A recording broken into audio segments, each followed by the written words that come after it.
Next topic पे हम लोग बात करते हैं बेसिक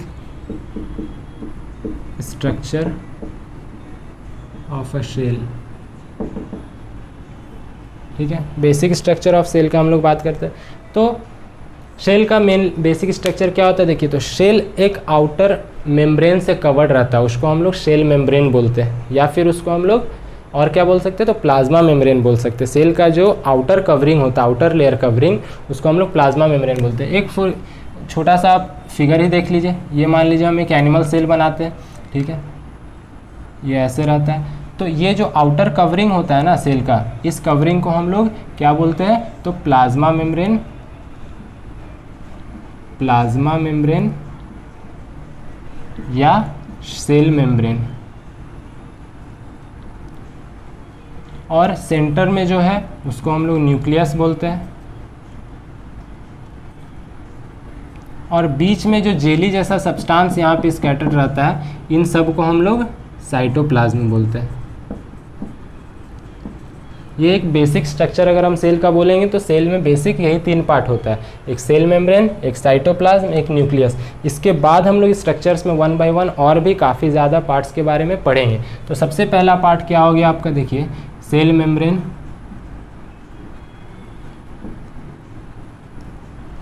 या इसी को हम लोग और क्या बोले, तो प्लाज्मा मेम्ब्रेन।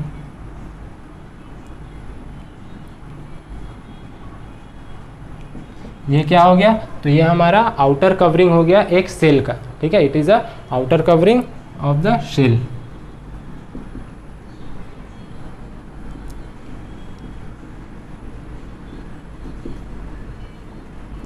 और in case of an animal cell, यहाँ पे कर लीजिए, in case of an animal cell, ठीक है, ये सेल मेम्ब्रेन या प्लाज्मा मेम्ब्रेन एनिमल सेल का आउटर कवरिंग होता है। प्लांट सेल में एक एडिशनल आउटर कवरिंग होता है जिसको हम लोग सेल वॉल बोलते हैं, वो नेक्स्ट हम लोग करेंगे। ये क्या हो गया, सेल मेम्ब्रेन जो एनिमल सेल का आउटर कवरिंग होता है, ठीक है। मेम्ब्रेन मतलब क्या होता है, देखिए, मेम्ब्रेन एक हर जगह टॉपिक यूज़ होगा, टर्म यूज़ होगा। मेम्ब्रेन मतलब होता है क्या, तो मेम्ब्रेन मतलब एक ऐसा पार्टीशन को हम लोग बोल सकते हैं, एक ऐसा जो कुछ सब्सटेंस के एंट्री और एग्जिट को हैंडल करता हो, कंट्रोल करता हो, ठीक है। तो ये जो सेल मेम्ब्रेन आपका होता है, ये परमिएबल होता है, मतलब, और फुल्ली परमिएबल नहीं होता है, ये सेमी परमिएबल होता है। सेमी परमिएबल मतलब क्या हो गया कि ये सेल मेम्ब्रेन क्या करता है, तो कुछ स्पेसिफिक मटेरियल्स का एंट्री और एग्जिट को सिर्फ अलाउ करता है सेल के अंदर, ठीक है, ना कि कोई भी मटेरियल कोई एंट्री होने देगा सेल में। ये क्या करता है, गार्ड करता है इस तरीके से सेल को कि कुछ स्पेसिफिक मॉलिक्यूल्स को ये इंटर करने देगा सेल में, ठीक है। और ये फ्रीली परमिएबल नहीं होता है, ये हम लोग क्या बोल सकते हैं, सेमी परमिएबल हम लोग बोल सकते हैं, ठीक है। क्या मतलब, ये पूरे किसी भी मटेरियल को एंट्री या एग्जिट होने से अलाउ नहीं करता है, ठीक है। नेक्स्ट आपका बात करते हैं हम लोग सेल वॉल। ये क्या हो गया, तो it is an additional membrane to the cell membrane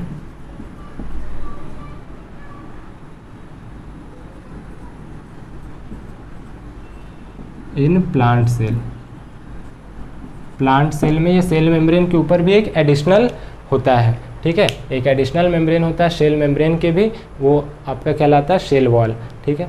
और ये सेल वॉल हार्ड होता है और ये फ्रीली परमिएबल होता है, मतलब ये किसी भी मॉलिक्यूल्स को इंटर करने देता है, ठीक है। ये होता है आपका सेल मेम्ब्रेन, ये फ्रीली परमिएबल इसको हम लोग बोल सकते हैं। हार्ड होता है, ये रिगिड होता है, रिगिड मतलब जिसका स्ट्रक्चर लगभग सेम होता है, फिक्स रहता है शेप इसका। तो ये क्या कर रहा है, सेल वॉल आपका शेप भी प्रोवाइड कर रहा है प्लांट सेल को, ठीक है। लेकिन ये हम लोग क्या बोले, सेल मेम्ब्रेन थोड़ा सॉफ्ट होता है, तो वो शेप नहीं प्रोवाइड करता है एनिमल सेल्स का, वो फ्लक्चुएट कर सकता है, ठीक है। जैसा ऑर्गन्स में उसको माइन्यूट ऑर्गन में जाना तो वैसा छोटा बड़ा उसका शेप आकार चेंज भी हो सकता है, लेकिन ये सेल वॉल लगभग फिक्स रहता है, ठीक है, ये हार्ड रहता है। और ये आपका एडिशनल जो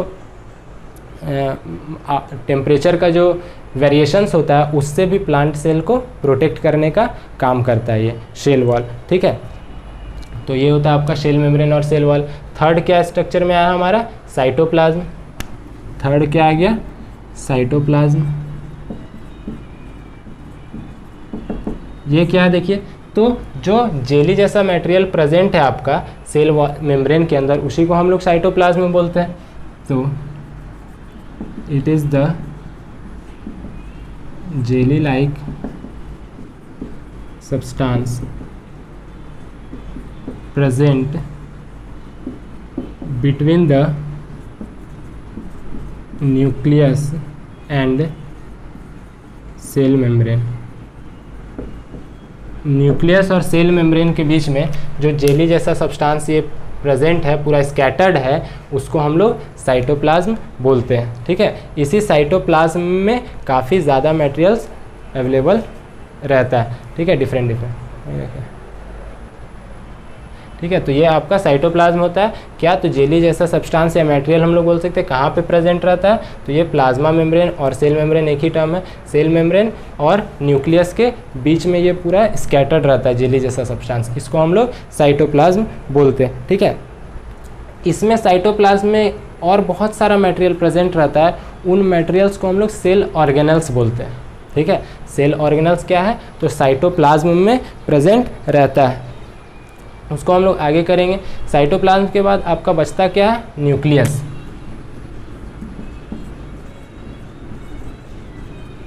तो न्यूक्लियस क्या है, देखिए, तो ये ऑलमोस्ट सेंटर में लोकेटेड है न्यूक्लियस, और आपका डार्क स्फेरिकल सा ये शेप का होता है, जो आपका सेल वॉल के सेल मेम्ब्रेन के सेंटर में प्रेजेंट रहता है। ठीक है, it is the dark dense and spherical body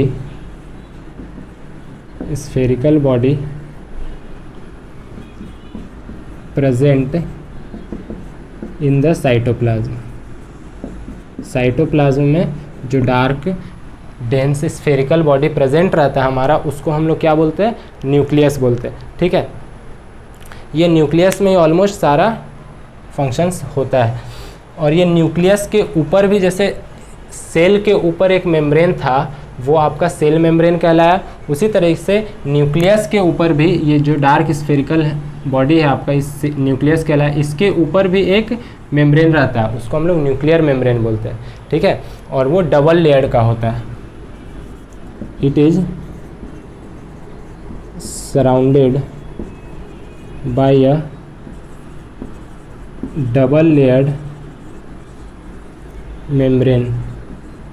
ये डबल लेयर्ड मेम्ब्रेन से सराउंडेड रहता है, कॉल्ड न्यूक्लियर मेम्ब्रेन। उसी को हम लोग न्यूक्लियर मेम्ब्रेन बोलते हैं। ठीक है, डबल लेयर्ड मेम्ब्रेन रहता है, उसको हम लोग न्यूक्लियर मेम्ब्रेन बोलते हैं। तो सेल मेम्ब्रेन और न्यूक्लियर मेम्ब्रेन में एक डिफरेंस यहाँ से आपको ये पता चल रहा होगा कि सेल मेम्ब्रेन एक सिंगल लेयर्ड न्यूक्लियर मेम्ब्रेन था, और ये न्यूक्लियस हमारा डबल लेयर्ड मेम्ब्रेन होता है। ठीक है, न्यूक्लियस हो गया। इसमें आता है आपका, इसके अंदर के मटेरियल को हम लोग क्या बोलते हैं, देखिएगा, तो जैसे सेल मेम्ब्रेन के अंदर के मटेरियल को हम लोग साइटोप्लाज्म बोलते हैं, उसी तरीके से सेल मेम्ब्रेन के अंदर जो न्यूक्लियस था, उसके अंदर के मटेरियल को हम लोग न्यूक्लियोप्लाज्म बोलते हैं। ठीक है, क्या बोलेंगे उसको, nucleoplasm.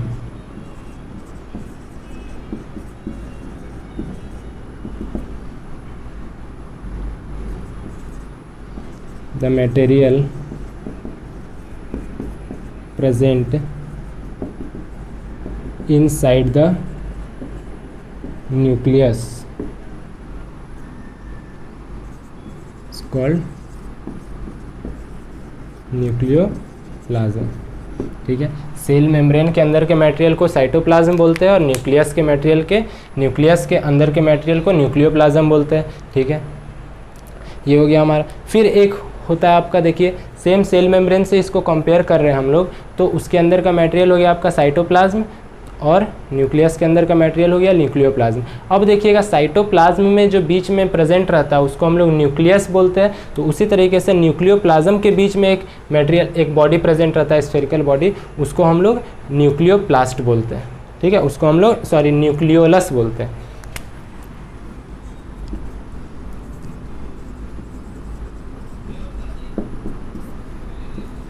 It is the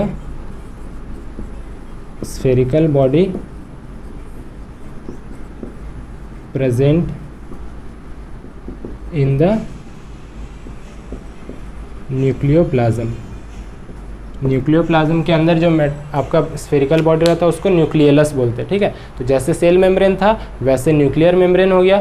cell membrane के अंदर का मटेरियल था साइटोप्लाज्म, तो न्यूक्लियर मेम्ब्रेन के अंदर का मटेरियल हो गया न्यूक्लियोप्लाज्म। अब सेल मेम्ब्रेन के सेंटर में क्या लोकेटेड था आपका न्यूक्लियस, तो न्यूक्लियोप्लाज्म के सेंटर में क्या लोकेटेड रहता है, तो न्यूक्लियोलस, ठीक है। तो ये इरेज करते हैं हम, फिर आगे का टॉपिक करते हैं।